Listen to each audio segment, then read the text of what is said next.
Hello friends, I am Swapnil Agarwal, Department of Mathematics from HM College Karad. आपण previous lecture मध्ये Euclidean space किंवा Euclidean plain मध्ये curve in आर्क्यू पाहिलं होतं. त्यामध्ये आपण स्ट्रेट लाईन पाहिलं होतं, नंतर वेलोसिटीची डेफिनेशन आपण पाहिली, नंतर एक्सेलरेशन, स्पीड त्याची डेफिनेशन आपण प्रीवियस लेक्चर मध्ये पाहिली होती. म्हणजेच बघा स्ट्रेट लाईन असेल तर ती स्ट्रेट लाईन कशी असणार आहे, alpha of t equal to असेल पी प्लस टी क्यू या फॉर्म मध्ये असेल, त्याला काय म्हटलं जातं, स्ट्रेट लाईन म्हटलं जातं. आता एखादा कर्व दिला असेल तुम्हाला अल्फा ऑफ टी, एखादा कर्व दिला असेल तर त्याची वेलोसिटी कशी फाइंड केली जाते, अल्फा डॅश हा कर्व आहे त्याचं फर्स्ट डेरिव्हेटिव्ह म्हणजे ते काय असणार आहे, वेलोसिटी म्हणजे alpha dash of t equal to काय असणार आहे, alpha 1 dash of t, alpha 2 dash of t, alpha 3 dash of t. हे तुमचं काय असेल वेलोसिटी. स्पीड काय असणार आहे, स्पीड म्हणजे काय असणार आहे, वेलोसिटीचा नॉर्म. ओके, म्हणजे अंडर रूट मध्ये alpha 1 dash of square plus alpha 2 dash square plus alpha 3 dash square हे तुमचं काय असणार स्पीड. आणि एक्सेलरेशन काय असणार आहे, वेलोसिटीचं अगेन डेरिव्हेटिव्ह म्हणजेच काय, एक्सेलरेशन म्हणजेच काय असणार आहे, alpha double dash of T जे काय असेल ते काय असेल तुमचं एक्सेलरेशन असणार आहे. हे आपण प्रीवियस लेक्चर मध्ये पाहिलं होतं. ओके ठीक आहे, आज आपण त्या रिलेटेड काही एक्झाम्पल पाहणार आहोत आणि रिपॅरामीटरायझेशन बघणार आहोत. ठीक आहे, तर बघूया एक्झाम्पल काय आहे. If alpha of t equal to p plus t q is a straight line,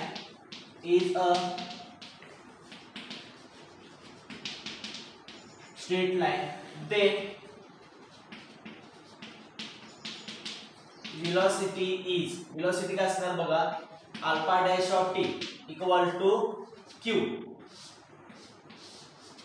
okay, alpha dash of t equal to q, कारण का पी आणि क्यू हा आपला कॉन्स्टंट असणार आहे, बिलॉंग्स टू क्यू. मग त्याचं डेरिव्हेटिव्ह विथ रिस्पेक्ट टू आहे, म्हणजे पी चं derivative with respect to t काय असणार 0 आणि टी चं derivative with respect to t काय असेल 1 म्हणजे इनटू काय असेल क्यू. ओके, म्हणजे alpha dash of t equal to q belongs to R q म्हणजेच काय असणार आहे Q1 Q2 Q3. Okay, velocity भेटली, मग वेलोसिटी आपल्याला भेटली Q, तर स्पीड काय असणार आहे, स्पीड पण काय असणार आहे कॉन्स्टंट असणार. ओके, वेलोसिटी आपल्याला कॉन्स्टंट भेटली म्हणजे स्पीड पण काय असणार आपलं तिचं कॉन्स्टंट असणार आहे. ठीक आहे, अशा टाइपचे एक्झाम्पल. अजून एक एक्झाम्पल पाहूया की alpha of t equal to, समजा second example, alpha of t equal to दिलं असेल 3t minus t square 3t plus t square. Okay, 0 less equal t less equal 1. Okay, असा एक तुम्हाला कर्व दिला असेल तर त्या कर्वचा वेलोसिटी काय असणार आहे, alpha dash of t equal to t चे derivative with respect to t काय असेल 1 म्हणजे 3 मायनस टी स्क्वेअर 2t, इकडे काय असणार आहे 6t आणि 3t चे derivative with respect to t काय असेल 3 प्लस 2t. ओके, हे काय असणार आहे, दिलेल्या कर्वचं काय असणार आहे वेलोसिटी असणार, दिलेल्या कर्वचं काय असणार आहे वेलोसिटी. अशा टाइपचे एक्झाम्पल तुम्हाला परीक्षेमध्ये विचारले जाऊ शकतात. ओके, अजून काही एक्झाम्पल आपण पाहूया. अजून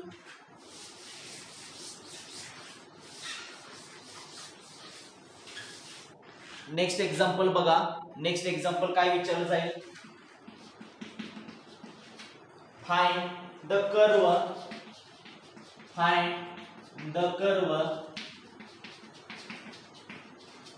such that alpha of 0 equal to 105 and alpha dash of t equal to t square t e raised to t. Okay, बघा find the curve such that alpha of 0 equal to 105 आणि alpha dash of t equal to काय t square t आणि e raise to t. आणि आपल्याला काय find करायला लागलं, curve म्हणजे अल्फा ऑफ टी फाइंड करायचं आहे. मग अल्फा ऑफ टी कसं फाइंड करणार बघा, मी जे काय लिहितोय ते बरोबर आहे का मला सांगा. Alpha of t equal to integration of alpha dash of t with respect to t, हे लिहिलेलं बरोबर आहे का बघा. हे डेरिव्हेटिव्ह इंटिग्रेशन घेतलं तर काय असणार, डेरिव्हेटिव्ह इंटिग्रेशन कॅन्सल होईल म्हणजे फक्त काय राहील अल्फा ऑफ टी. ओके, म्हणजे कर्व राहणार आहे. मग ठीक आहे, अल्फा डॅश ऑफ टी आपणास दिलेला आहे का? दिलेला आहे. मग त्याचं काय घ्यावं लागेल आपल्याला? इंटिग्रेशन घ्यावं लागणार आहे. ओके, त्याचं आपण इंटिग्रेशन घेतलं तर काय येणार आहे बघा, समजून घेणं खूप महत्त्वाचं आहे. त्याचं इंटिग्रेशन काय असेल बघा, इंटिग्रेशन ऑफ काय दिलंय, t square t e raise to t. Okay, आपण काय दिलेलं बघा, अल्फा ऑफ टी फाइंड करायचा, अल्फा डॅश ऑफ टी काय दिलेलं आहे बघा, टी स्क्वेअर बघा, alpha dash of t square t आणि ई रेस टू टी दिलेलं आहे. ठीक आहे, मग त्याचं आपल्याला काय फाइंड करावं लागेल, इंटिग्रेशन फाइंड करावं लागणार आहे. मग बघा आता समजून घ्या मी कसं फाइंड करतो. ओके, इंटिग्रेशन ऑफ आता बघा 1 plus, okay 1 plus t cube upon 3 comma t square upon 2 comma t square upon 2 आणि ई रेस टू टी चं बघा 4 plus e raise to t. बघा समजून घ्या, हे समजते का व्यवस्थित बघा, की आपल्याला इंटिग्रेशन दिले अल्फा डॅश ऑफ टी काय दिले, टी स्क्वेअर टी आणि e raise to t. Okay, ठीक आहे, मग तुम्ही हे 1 कुठनं आणलं असं तुम्हाला शंका येऊ शकते, साहजिक आहे शंका येणं. ओके, पण आता मी कसं लिहिलं हे समजून घ्या. ओके, आपलं टी स्क्वेअर इंटिग्रेशन काय असणार आहे, टी क्यूब अपॉन 3. ठीक आहे, टी चे इंटिग्रेशन काय असेल, टी स्क्वेअर अपॉन 2. ठीक आहे, ई रेस टू टी चे इंटिग्रेशन काय असेल, e raise to t. Okay, आता आपणास एक पॉइंट दिलेला आहे, काय पॉइंट दिला बघा, अल्फा ऑफ 0 इक्वल टू काय दिलेलं आहे, 105. ओके, मग आपण या टी च्या ठिकाणी रिप्लेस काय केले, 0 पुट केलं. ओके, समजा मी इथं 1 नसतं घेतलं आणि 4 नसतं घेतलं तर काय असतं, 0 0 आणि ई रेस टू 0 1 म्हणजे 0 0 1. पण इथे काही आपलं 105 0 0 1 येते. मग काय केलं, त्यासाठी मी ऍडजस्टमेंट काय केली, इथं आपलं 0 येणार आहे, 0 प्लस 1 घेतलं म्हणजे 1. ओके, इथं 0 ठीक आहे आणि इथं 4 प्लस ई रेस टू 0 काय असेल 1. म्हणजे बघा हे पॉइंट सॅटिस्फाय होण्यासाठी मी ऍड काय केले, तो 1 ऍड केलेला आहे. इथं नाही ऍज इट इज ठेवला आणि इथं मी 4 ऍड केला, जेणेकरून हा पॉइंटची व्हॅल्यू यायला पाहिजे. त्यामुळे मी इथं 1 ऍड केलेला आहे आणि इथं 4 ऍड केलेला आहे. हे महत्त्वाची गोष्ट आहे, अदरवाइज तुम्हाला ते समजणार नाही की सरांनी हे 1 4 कसं काय घेतलं. ओके, हा पॉइंट आपला सॅटिस्फाय व्हायला पाहिजे 105, म्हणून आपला अल्फा ऑफ टी काय आलेला आहे, 1 plus t cube upon 3 t square upon 2 and 4 plus e raise to t which is required answer. Okay, ठीक आहे, अशा टाईपचं अजून एक एक्झाम्पल पाहूया आपण.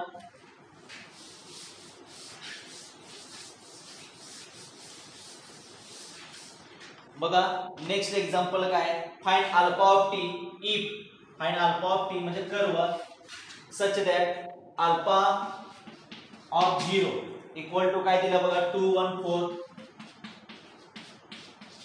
And alpha dash of t t square t e raise to t. Okay, t square t e raise to t दिलेला आहे. मग आता बघा समजून घेणं खूप महत्त्वाचं आहे, आपण कर्व फाइंड करायचा आहे. मग कर्व काय असणार आहे, alpha of t equal to integration alpha dash of t with respect to t. ठीक आहे, डेरिव्हेटिव्ह इंटिग्रेशन कॅन्सल म्हणजे कर्व राहील. ठीक आहे, मग आता बघा इंटिग्रेशन मध्ये अल्फा डॅश काय दिलाय, टी स्क्वेअर टी आणि e raise to t with respect to t. आता मी त्याचं इंटिग्रेशन घेतो, टी स्क्वेअरचं integration t cube upon 3 comma t चं टी स्क्वेअर अपॉन 2 आणि ई रेस टू टी चं ई रेस टू टी. आता बघा हे समजून घ्या, मी त्याचं स्पेस का सोडलेला आहे, कारण का आपल्याला अल्फा ऑफ 0 दिलेला आहे 214.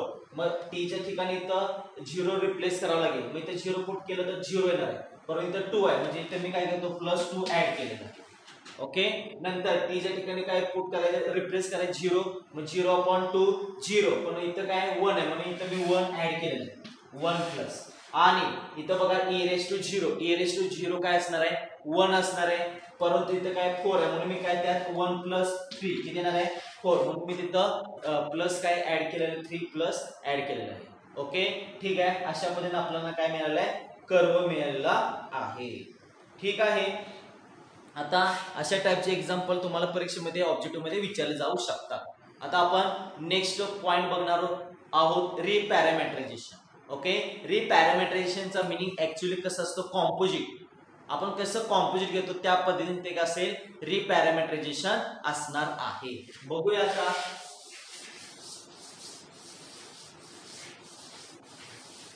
Next point रिपॅरामेट्रायझेशन.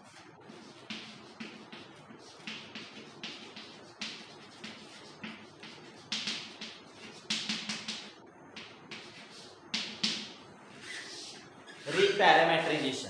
ओके, आता रिपॅरामेट्रायझेशन म्हणजेच काय की आपल्याला एक कर्व दिला असेल. बघा डायग्राम समजून घ्या. डायग्राम समजली तर तुम्हाला बाकी सर्व गोष्टी समजल्या जातात. ओके, मी समजा सपोज मी दोन कर्व घेतले म्हणजे इंटरवल घेतले, आय आणि जे असे दोन मी इंटरवल घेतलेले आहे. ओके, आय आणि जे काय घेतले मी असे दोन इंटरवल घेतले. ते इंटरवल पण ते रिप्लेस केणार कुठे मध्ये, फ्री स्पेस मध्ये जाणार. ओके, हा एक्स ऍक्सिस असेल, हा वाय ऍक्सिस असेल आणि हा झेड ऍक्सिस असेल. हा आय इंटरवल आहे, हा जे इंटरवल आहे. तो तुमचा इंटरवल रिपॅरामेट्रायझेशन मध्ये कुठे जाणार आहे, तुमचा अल्फा कर्व. आता एखादा मी कर्व काय घेतला, हा अल्फा दोन्ही कर्व असतील. ओके, तो कन्वर्ट कशामध्ये होणार आहे, बीटा मध्ये. कशामध्ये कन्वर्ट होणार आहे, बीटा मध्ये. म्हणजे रिपॅरामेट्रायझेशन नक्की ऍक्च्युअली काय सांगितलं जातं ते समजून घ्या. ओके, हा जो काय असेल हा तुमचा बीटा ऑफ एस असणार आहे. ओके, आणि हा जे काय असेल तुमचा एच असेल. आता बघा रिपॅरामेट्रायझेशन काय सांगितलं जातं की मी काय घेतलं बघा, लेट आय अँड जे बी ओपन इंटरवल. बघा मी आय आणि जे काय घेतलेले, ओपन इंटरवल घेतलेला आहे. ओके, ठीक आहे. आणि तो ओपन इंटरवल कशामध्ये घेतलाय, रिअल लाईन मधला, रिअल लाईन आर मधला घेतलेला आहे. आणि मी एक कर्व घेतो, अल्फा एक कर्व घेतलाय. कर्व काय, I to R cube and म्हणजे आय टू आर क्यूब इकडे जाणार आहे. ठीक आहे. आणि एच एक मी फंक्शन घेतो, जे टू आय. ओके, जे टू आय एक मी फंक्शन घेतलेलं आहे. ठीक आहे. मग हे दोन फंक्शन मी काय म्हटलं, डिफरन्शिएबल मानले. हे दोन फंक्शन मी काय घेतले, डिफरन्शिएबल फंक्शन घेतलेलं आहे. तर कॉम्पोजिट फंक्शन काय असणार आहे, देन कॉम्पोजिट फंक्शन. ओके, म्हणजेच काय आहे, beta. Okay, beta from J to R cube. Okay, इथं आपण जे आणि इथं आय घेऊ. Okay, beta from J to R cube. हा आर क्यूब मध्ये जाणार आहे. ओके, फ्री स्पेस मध्ये असणार आहे. आपला जो काय कर्व आहे रिपॅरामेट्रायझेशनचा, beta from J to R cube is a curve called reparametrization. म्हणजे सर्वात सिंपल लक्षात ठेवायचं की एखादा कर्व घेतला, दोन ओपन इंटरवल घेतले. ओके, तो कन्वर्ट फ्री स्पेस मध्ये केलं तर तिथं डिफाईन जो काय फंक्शन होणार आहे किंवा कर्व डिफाईन होणार आहे, तो कर्व कॉम्पोजिटच्या पद्धतीनं डिफाईन केला जातो. सिंपल आहे. ओके, तर आता बघा म्हणजेच दॅट इज बघा, दॅट इज काय असेल, beta of s equal to composite alpha आणि एच असे दोन ई आहेत. म्हणजे अल्फा आणि एच असे दोन काय आपले कर्व आहे. तो कन्वर्ट कशामध्ये, बीटा मध्ये. म्हणजे काय असणार आहे, alpha composite h of s. Okay, beta of s equal to alpha composite h of s equal to alpha into h of s. हा झाला तुमचा रिपॅरामेट्रायझेशन. ओके, हे काय झालं तुमचं रिपॅरामेट्रायझेशन. म्हणजे एक प्रकारचं काय, कॉम्पोजिट फंक्शन. एवढं लक्षात ठेवा. ओके, रिपॅरामेट्रायझेशन म्हणजेच काय, कॉम्पोजिट फंक्शन. जो फंक्शन दोन दिला असेल तो तुम्हाला आर क्यूब मध्ये रिप्लेस करायचा असेल तर तो काय असणार आहे, रिपॅरामेट्रायझेशन असणार आहे by using composite function. Okay, ठीक आहे. हे आपण पाहिलं. आता फक्त मला सांगायचे काय, एक नोट महत्वाची सांगायची काय आहे की अल्फाचा जो पाथ आहे लक्षात ठेवायचा, जो अल्फाचा कर्वचा पाथ आहे तोच पाथ कशाचा असणार आहे, बीटाचा. परंतु महत्वाची गोष्ट सांगायचं काय आहे की अल्फाचे जे स्पीड आहे तेच बीटाचं असेल असं नाहीये. दोघांचं स्पीड हे डिफरंट असू शकतं. फक्त पाथ सेम असणार आहे. पाथ काय सेम असेल परंतु त्यांचं स्पीड हे काय असणार आहे, डिफरंट असणार आहे. अल्फाचं स्पीड आहे तेच बीटा स्पीड असेल असं नाहीये. त्या दोघांचं स्पीड काय असणार आहे, डिफरंट असू शकतं. हे महत्वाची रिमार्क आहे किंवा नोट आहे, ते मी तुम्हाला सांगितलं. आता या टाईपचं एखादं दुसरं एक्झाम्पल पण आपण पाहूया बघा एक्झाम्पल एक घेतो मी कॉम्पोजिट वरचं किंवा रिपॅरामीटरायझेशनचं एक एक्झाम्पल घेतो. Let alpha of t equal to root t, t root t, t root t and 1 minus t. T belongs to open interval 0 4. H of s equal to s square. S square. S belongs to open interval 0 2. H from 0 2 to 0 4. Then find beta of s म्हणजे reparameterization आपल्याला find करायला सांगितलेलं आहे.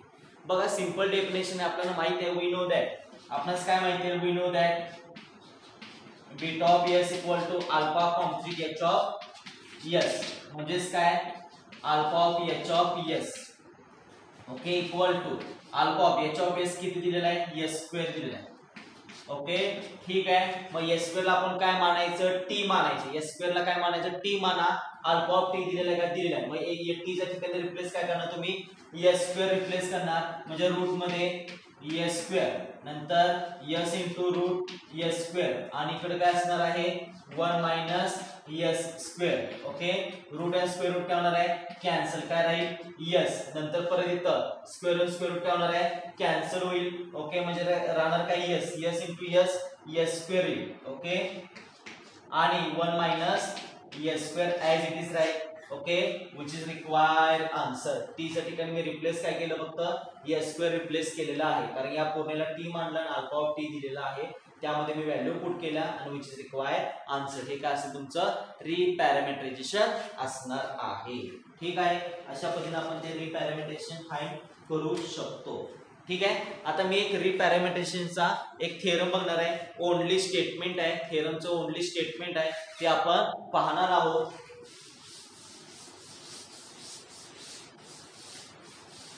जसं आपण composite function जसं आपण 11-12 standard मध्ये आपण कॉम्पोजिट फंक्शन बघितलं त्या पद्धतीने त्याचा थेरम आहे. बघा थेरम काय सांगितला जातो की beta is reparametrization of alpha by h that is beta of s equal to alpha composite h of s then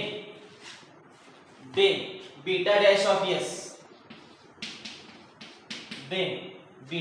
of s काय असणार आहे बघा समजून घ्या. हे alpha composite h of s म्हणजे काय असणार alpha of h of s. Okay then beta of s काय असेल कॉम्पोजिट फंक्शन असणार म्हणजेच काय या पूर्णला s माना अल्फा s चं डेरिव्हेटिव्ह असणार आहे अल्फा डॅश ऑफ s म्हणजे इथे येणार काय alpha dash of h of s into जे काय मानलं त्याचं derivative with respect to x.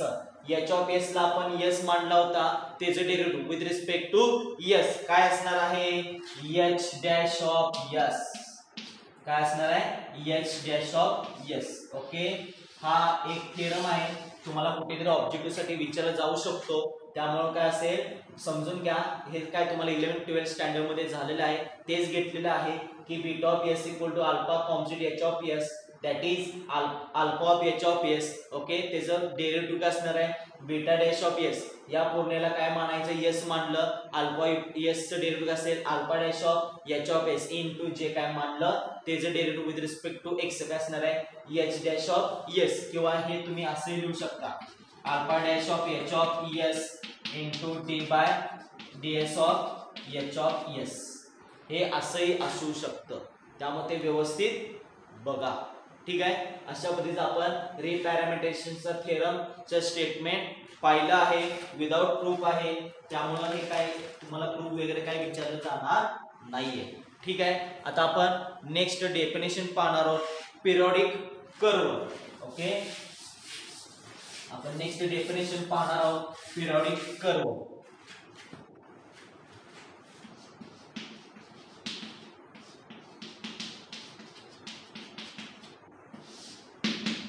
Periodic curve.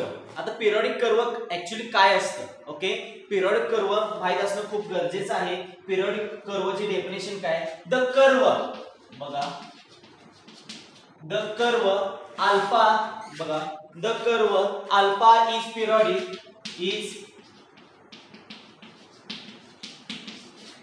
If, बघा, if the curve alpha is periodic, if काय बघा, there exist a number, there exists a number p greater 0, there exists a number p greater 0 such that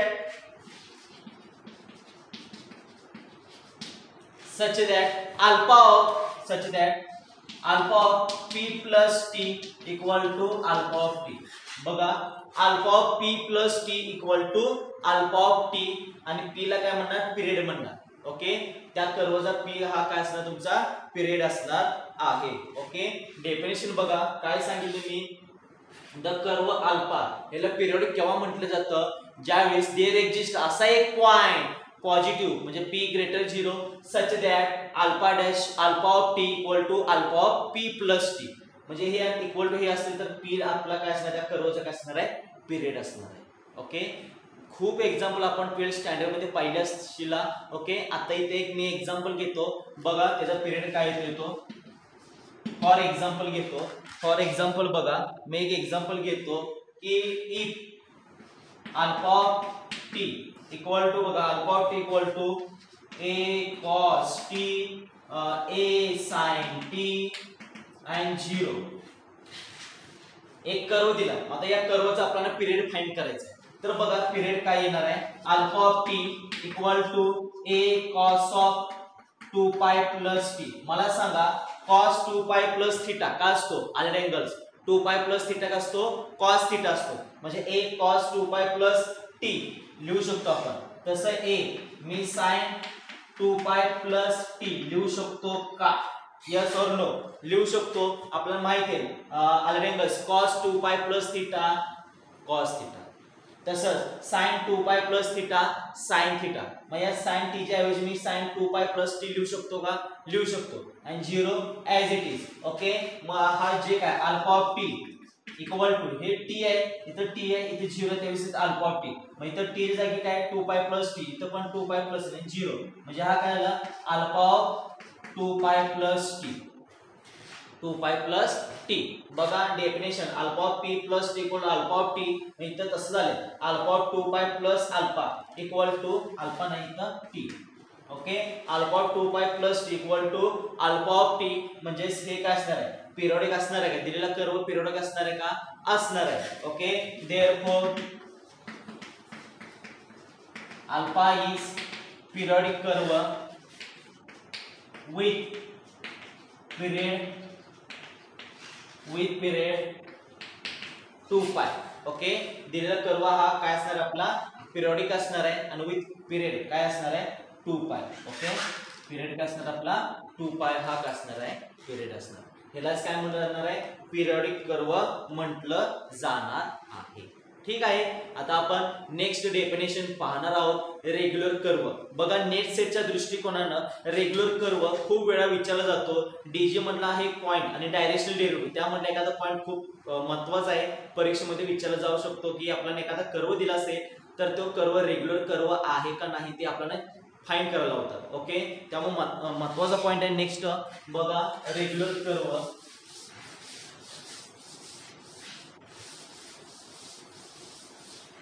एखादा curve regular curve केव्हा असतो?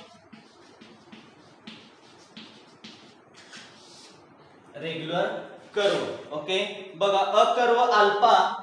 Definition बघा, a curve alpha is said to be regular if, बघा curve alpha, या curve अल्फाला regular केव्हा म्हटलं जातं? इफ त्याचं फर्स्ट डेरिव्हेटिव्ह म्हणजे alpha dash of t not equal to 0 म्हणजे वेलोसिटी नॉट इक्वल टू 0 पाहिजे. Okay, velocity not equal to 0 पाहिजे तेव्हाच त्याला काय म्हणणार आहे, regular curve for all t. सर्व टी साठी बघा मी काय म्हणतोय, सर्व टी साठी वेलोसिटी काय आलं पाहिजे, नॉट इक्वल टू 0 पाहिजे. ओके, सर्व म्हणजे टी ची व्हॅल्यू कोणतीही टाका तुम्ही तिथे पुट करा आणि alpha dash of not equal to 0 यायला पाहिजे. मगच त्याला काय म्हणणार आहोत आपण, रेग्युलर कर्व म्हणणार आहोत. फॉर एक्झाम्पल बघूया, तुम्हाला परीक्षेमध्ये कशा टाइपचे विचारले जाऊ शकतात ते मी तुम्हाला सांगतो. फर्स्ट एक्झाम्पल बघा, फर्स्ट एक्झाम्पल मी एक कर्व घेतो, alpha from R to R cube. Okay, मी एक कर्व घेतला alpha from R to R cube. Defined कसं करतो बघा, defined by alpha of t equal to t cube 0 0, t cube 0 0. मग मला सांगा हा जो काय कर्व दिलेला आहे हा कर्व रेग्युलर असेल का नसेल, अशा टाइपचे तुम्हाला नेट सेटच्या दृष्टिकोनातून विचारले जाऊ शकतात. ओके, तर हा माझ्या मते हा कर्व दिलेला हा कर्व रेग्युलर कर्व नाहीये. का नाहीये ते मी तुम्हाला सांगतो. बघा अल्फा ऑफ टी आहे, त्याचं मी डेरिव्हेटिव्ह घेतो अल्फा डॅश ऑफ टी. काय ना टी क्यूबचं डेरिव्हेटिव्ह 3t स्क्वेअर, 0चं 0 0चं 0. आता मी डेफिनेशन काय सांगितले समजून घ्या. सर्व टी साठी डेरिव्हेटिव्ह काय आला पाहिजे, 0 यायला पाहिजे. बघा आता for example me alpha dash of 0, okay, me T च्या जागी मी 0 घेतला तर सगळे 0 येतात का बघा. मी टी च्या जागी मी 0 घेतला, 0 स्क्वेअर 0, 0 into 3 0 0 0 म्हणजे इक्वल टू 0 आलं. येस और नो. इथं काय म्हणलं, सर्व टी साठी alpha dash of t not equal to 0 असेल तर रेग्युलर. परंतु मग सर्व मी त्यातला टी घेतला 0 म्हणजे 0 स्क्वेअर 0, 0 into 0 0 into 3 0 0 0 म्हणजे इक्वल टू काय आला 0 at t equal to 0. Okay, alpha dash of t equal to काय येणार आहे, 0 येणार आहे. At t equal to 0 put केलं तर म्हणजे काय असणार आहे, alpha dash of t equal to 0 म्हणजे alpha of t is not regular, is not regular म्हणजे दिलेला कर्व हा आपला रेग्युलर नाहीये. नेक्स्ट एक्झाम्पल बघूया. ओके, नेक्स्ट एक्झाम्पल बघूया की रेग्युलर आहे का नाही ते. नेक्स्ट एक्झाम्पल मी तुम्हाला देतो. नेक्स्ट एक्झाम्पल बघा, alpha of t equal to t cube plus t 0 0. आता बघा हा कर्व रेग्युलर कर्व आहे का, ऑब्वियसली असणार आहे.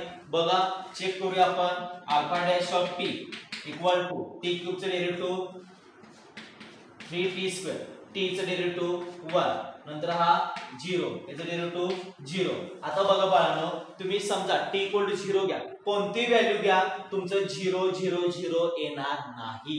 कोणतीही व्हॅल्यू घ्या, आर आपला डोमेन काय रिअल नंबर आहे, रिअल नंबर कोणताही घ्या, इथे रिप्लेस करा, तुमचा 0 0 0 येणार नाही. म्हणजे बघा समजा मी 0 घेतला, 0 स्क्वेअर 0 into 3 0, 0 plus 1 1 1 0 0 येणार आहे.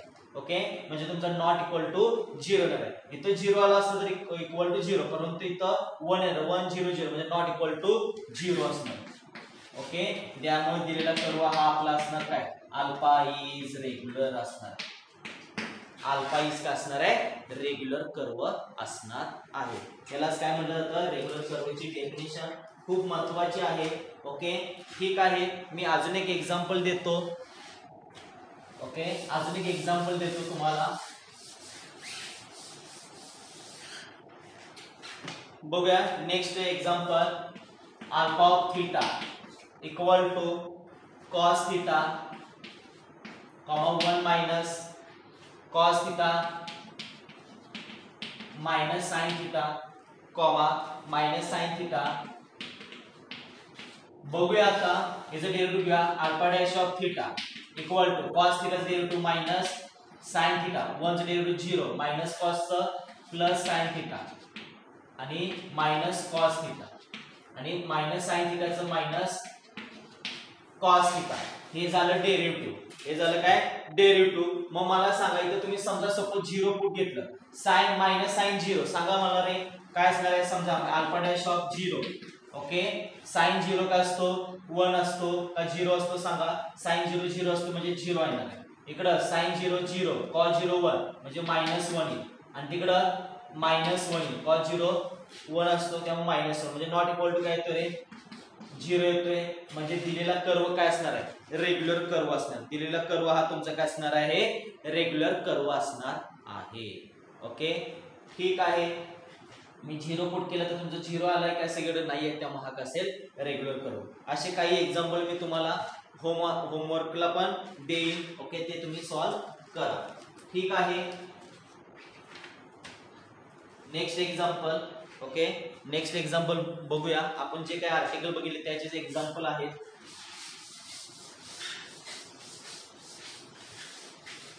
नेक्स्ट एक्झाम्पल बघा काय एक्झाम्पल आहे find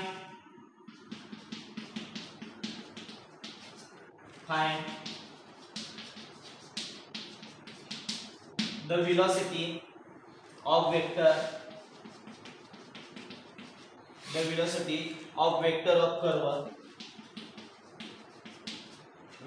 curve alpha of t equal to 2 cos square t sin 2t 2 sin t where 0 less t less pi by 2 at t equal to pi by 4 बघा बाळांनो आपल्याला काय find करायचं सांगितलं वेलोसिटी फाइंड करायला सांगितलंय कोणत्या पॉइंट साठी at t equal to pi by 4 at t equal to pi by 4 साठी आपल्याला वेलोसिटी फाइंड करायची आहे व तसेच आपण स्पीड पण फाइंड करून घेऊया ओके ठीक आहे फाइंड करून घेऊया आपण बघा अल्फा डॅश ऑफ टी काय असणार आहे अल्फा ऑफ टी दिलेला आहे त्याचं फर्स्ट डेरिव्हेटिव्ह म्हणजे वेलोसिटी असणार आहे ओके म्हणजे velocity equal to alpha dash of t आता डेरिव्हेटिव्ह घेऊया आपण 2 constant as it is cos square t चं डेरिव्हेटिव्ह cos t ला काय मानायचं t माना t स्क्वेअर चं डेरिव्हेटिव्ह 2t म्हणजे काय असणार आहे इनटू 2t म्हणजे 2 cos t इनटू जे काय मानलं त्याचं डेरिव्हेटिव्ह cos t चं derivative minus sin t okay sin 2t 2t ला काय मानायचं t माना sin t चं डेरिव्हेटिव्ह cos t असतं म्हणजे cos 2t इनटू जे काय मानलं त्याचं डेरिव्हेटिव्ह 2t चं डेरिव्हेटिव्ह 2 म्हणजे काय येणार इथं 2 cos 2t आणि sin t 2 sin t चा 2 cos t ठीक आहे आता पुढे काय येणार मग आपण velocity v equal to alpha dash of pi by 4 put करून घेऊया -2 * 2 4 cos पाय बाय 4 1/√2 sin पाय बाय 4 1/√2 इथं पण 2 * cos पाय बाय 4 ओके आणि 2 म्हणजे cos पाय बाय 2 येणार cos पाय बाय 2 असेल 0 तसंच cos पाय बाय 4 2 * 1/√2 ठीक आहे मग आता व्यवस्थित सिम्प्लिफिकेशन करा √2 * √2 2 4/2 2 2 * 0 0 आता हे 2 कसं लिहिणार √2 * √2 1 √2 कॅन्सल 1 √2 शिल्लक राहील म्हणजे काय आलं वेलोसिटी 2 0 √2 हे काय भेटली आपल्याला वेलोसिटी भेटली आणि इथं मायनस साइन असल्यामुळे इथं मायनस आणि इथं मायनस आहे ओके ठीक आहे म्हणजे वेलोसिटी काय भेटली -2 0 √2 at point t equal to pi by 4 at t equal to pi by 4 साठी आपल्याला वेलोसिटी काय भेटली -2 0 √2 आता स्पीड पण फाइंड करून घेऊया लागली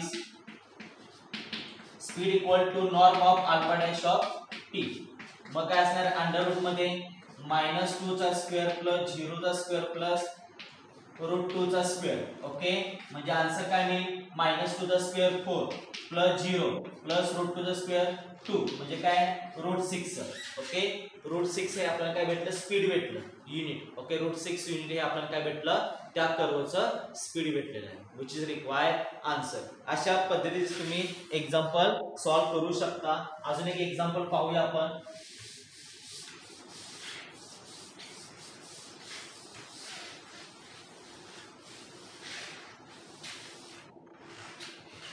नेक्स्ट एग्जांपल बघा show that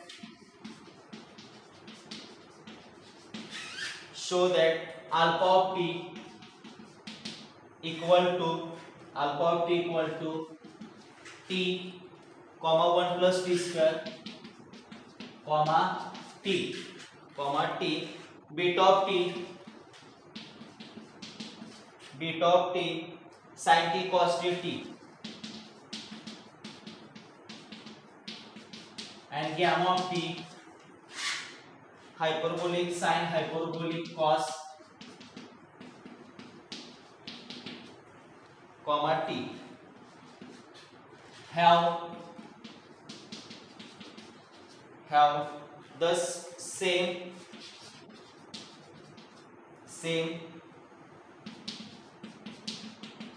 initial velocity. Okay, बघा बाळांनो, आपल्याला काय सांगितलेलं आहे की अल्फा डॅश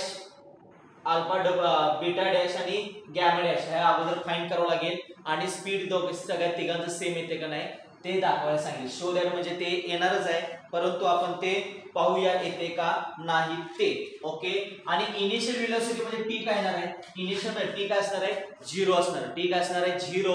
ठीक आहे, बघूया आपण. अल्फा ऑफ टी दिलं म्हणजे त्याचं alpha dash of T me find करतो. किती येणार आहे, 1 चं डेरिव्हेटिव्ह 0, टी स्क्वेअर चं 2t आणि t चं 1. ठीक आहे, मग ऍट इनिशियल वेलोसिटीला काय असणार, अल्फा डॅश ऑफ 0 किती येते, 1, 2 into 0 0 आणि 1. ठीक आहे, त्याला मी इक्वेशन नंबर 1 म्हणतो. तसंच बीटा डॅश ऑफ टी काय ते चेक करूया.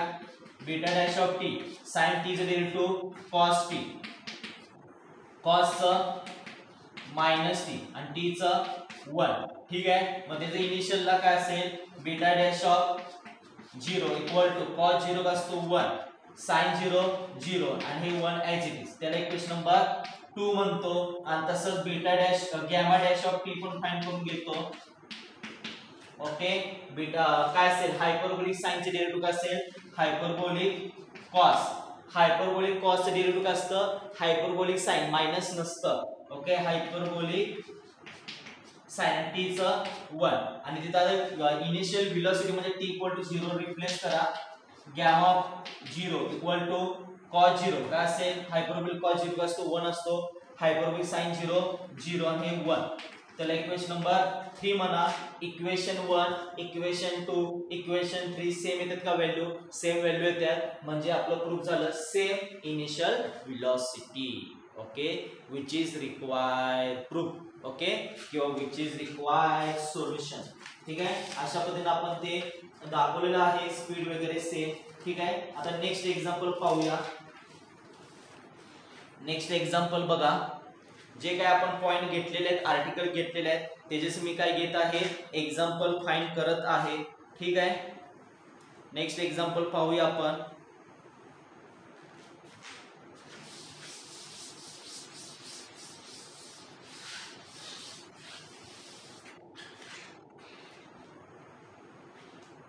नेक्स्ट एक्झाम्पल बघा. If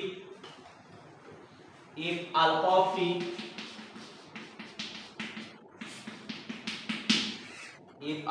T equal to 2 cos square t sin 2t 2 sin t where 0 less t less pi by 2 and h of s equal to sin inverse s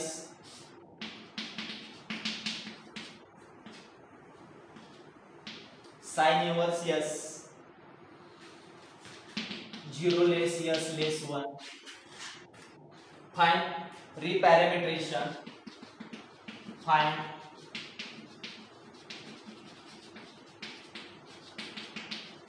reparametrization of alpha by h. Okay, आपण मगाशी या टाइपचे एक example solve केलेला आहे. Okay, आपल्याला माहित आहे डेफिनेशन रिपॅरामीटरेशनची काय असते, beta of s equal to alpha composite h of s म्हणजे alpha h of s. Alpha h of s काय दिलेला आपल्याला, sin इनवर्स s दिलेला आहे. ओके, sin इनवर्स s ला आपण काय मानणार, t मानणार. मग अल्फा ऑफ t दिलेला आहे का, दिलेला आहे.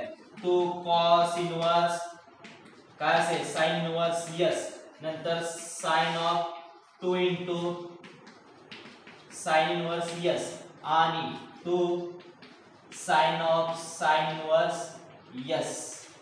ओके ठीक आहे. म्हणजे 2 cos inverse sine inverse s, इकडं sine of 2 sine inverse s आणि इकडं साइन साइन इनवर्स कॅन्सल म्हणजे 2s राहील. इथं काय राहील 2s ॲज इट इज ठेवा which is required answer. Okay अशा पद्धतीने आपलं काय आन्सर आलेलं आहे. ठीक आहे.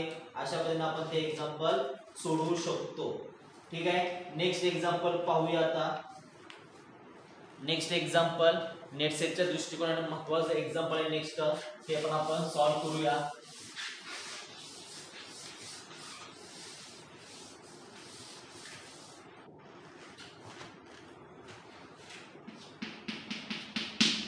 नेक्स्ट एक्झाम्पल बघा.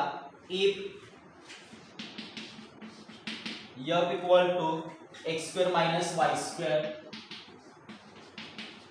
Plus z square on r cube find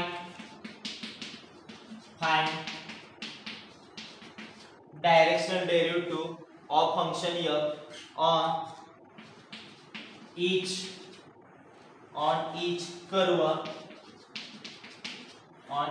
curve alpha of t, beta of t, gamma of t, where alpha of t equal to t1 minus t square t, beta of t equal to sin t cos t, gamma of t equal to hyperbolic sin t hyperbolic cos t. बघा example व्यवस्थित लक्षात ठेवणे किंवा कशा टाइपनं सोडवतो हे माहित असणं खूप गरजेचं आहे. बघा मी एक सोडवून देणार, बाकीच तुम्ही सोडवायचे आहे. फक्त समजून घ्या कशा टाइपचे एक्झाम्पल आहे, कशा पद्धतीने ते सोडवायचं आहे. ओके आपल्याला 3 फाइंड करावे लागणार. एकदा जो काय डायरेक्शनल डेरिव्हेटिव्ह आहे ते अल्फासाठी, नंतर परत बीटासाठी, तसंच गॅमासाठी. मी तुम्हाला फक्त अल्फासाठी फाइंड करून देणार आहे, बाकीच ते 2 तुम्ही सॉल्व्ह करू शकता. ओके ठीक आहे. तर आता बघूया कशा पद्धतीने सॉल्व्ह करतोय ते. ओके आपल्याला जे काय अल्फा ऑफ टी, आता अल्फा ऑफ टी बघा, अल्फा ऑफ टी दिलाय T 1 minus t square and T दिलेला आहे. मग त्याच्यानुसार मी डेरिव्हेटिव्ह घेतो. अल्फा डॅश ऑफ टी काय असणार आहे 1 मायनस 2t आणि 1 हे आपले काय येणार आहे डेरिव्हेटिव्ह येणार आहे. ओके सॉरी तो 1 प्लस आहे. ओके तिथे डेरिव्हेटिव्ह मध्ये प्लस आहे 1 प्लस टी स्क्वेअर 1 म्हणजे प्लस येणार आहे म्हणजे 2t. ठीक आहे. मग आता आपल्याला काय फाइंड करायचं डायरेक्शन डेरिव्हेटिव्ह फाइंड करायचं आहे. मग आता बघा कसं फाइंड करणार आहे. Alpha dash of t of hyperbolic function f yes or no, कारण कर्वचं फंक्शन बद्दल डायरेक्शन डेरिव्हेटिव्ह म्हणजे हे म्हणजे ऍक्च्युअली काय असणार आहे hyperbolic of function f with respect to v bar. Okay ठीक आहे. मग इक्वल टू काय असणार आहे हे शेवटी डेरिव्हेटिव्ह म्हणजे d बाय dt. बघा d by dt of function of alpha of t. Okay म्हणजेच काय d by dt of function of alpha of t. ही डेफिनेशन झाली बघा डायरेक्शनल डेरिव्हेटिव्ह. ओके तर आता आपल्याला फंक्शन दिले अल्फा ऑफ टी दिलेला आहे. मग आता आपल्याला सुंदर पद्धतीने ते आपल्याला काय करावं लागेल फाइंड करावं लागणार आहे. ठीक आहे. मग आता मी फाइंड करून घेतो. बघा d by dt of okay function of alpha of t दिलेला काय तो पुट करतो t 1 plus t square and t. ठीक आहे. तर आता आपल्याला फंक्शन दिलेलं आहे x square minus y square plus z square. मग x किती आहे t, y किती आहे 1 प्लस टी स्क्वेअर आणि z किती आहे t. ती व्हॅल्यू मी तिथे पुट करून घेतो. ओके ती व्हॅल्यू मी तिथे पुट करतो. मग त्याची व्हॅल्यू तिथे काय येणार आहे बघा समजून घ्या. त्याची व्हॅल्यू काय येणार तिथं d by dt of x square म्हणजे t चा स्क्वेअर किती येणार आहे टी स्क्वेअर येईल. नंतर परत मायनस y किती आपल्याकडे 1 प्लस टी स्क्वेअर ब्रॅकेटचा स्क्वेअर आणि प्लस झेड स्क्वेअर, झेड किती टी चा स्क्वेअर. ठीक आहे, इक्वल टू आता टी काय करतो मी व्यवस्थित फाइंड करतो t square plus t square two t square. Okay, d by d t of t square plus t square two t square minus expansion करतो 1 प्लस टी स्क्वेअरचं एक्सपान्शन करून घेतो किंवा मी as it is ठेवलं आणि त्याचं मी derivative घेतलं तरी पण चालेल. ओके, आता त्याचं डेरिव्हेटिव्ह घेऊया 2 as it is t square derivative with respect to t काय असणार आहे 2t मायनस 1 प्लस टी स्क्वेअरला टी म्हणा टी स्क्वेअरचं डेरिव्हेटिव्ह 2t म्हणजे 2 इंटू काय असेल 1 प्लस टी स्क्वेअर इंटू जे काय मानलं त्याचं डेरिव्हेटिव्ह 1 प्लस टी स्क्वेअरचं डेरिव्हेटिव्ह 1 चं डेरिव्हेटिव्ह 0 टी स्क्वेअरचं डेरिव्हेटिव्ह 2t म्हणजे इंटू काय असणार आहे 2t. मग 2 इंटू 2t म्हणजे काय असणार आहे 4t. ओके, मायनस काय असणार आहे 2 इंटू 2t म्हणजे किती येणार आहे 4t इंटू ब्रॅकेट मध्ये 1 प्लस टी स्क्वेअर आत मल्टिप्लाय करतो 4t minus 4t into 1 4t minus 4t into t square 4t cube म्हणजे 4t मायनस 4t कॅन्सल म्हणजे आन्सर काय मिळालं minus 4t cube which is required answer. परत एकदा explain करतो आपल्याला find the directional derivative find करायचं तर फंक्शनचं with respect to alpha with respect to beta with respect to gamma. मी अल्फा साठी कसं फाइंड करतो अल्फा ऑफ टी दिले alpha dash of t find केलेला आहे. अल्फा डॅशची काही गरज नव्हती. नंतर alpha dash of t equal to directional derivative of something म्हणजे d by d t of f of alpha of t. ठीक आहे, मग f of alpha of t आहे. ओके, ते तिथे पुट केलं मग हा x आहे हा y आणि हा z आहे मग f of x y z दिलेला आपल्याला तिथे त्या व्हॅल्यू पुट केल्या सिम्प्लिफिकेशन घेतलं सिम्प्लिफिकेशन केल्यानंतर फक्त विथ रिस्पेक्ट टू घ्या आणि सिम्प्लिफिकेशन केलं आणि which is required answer. Okay, अशा पद्धतीने तुम्ही बीटा आणि गॅमाचं फाइंड करू शकता. ओके, सेम त्याच पॅटर्न बीटाचा आणि गॅमाचा आहे ते तुम्ही फाइंड करू शकताय.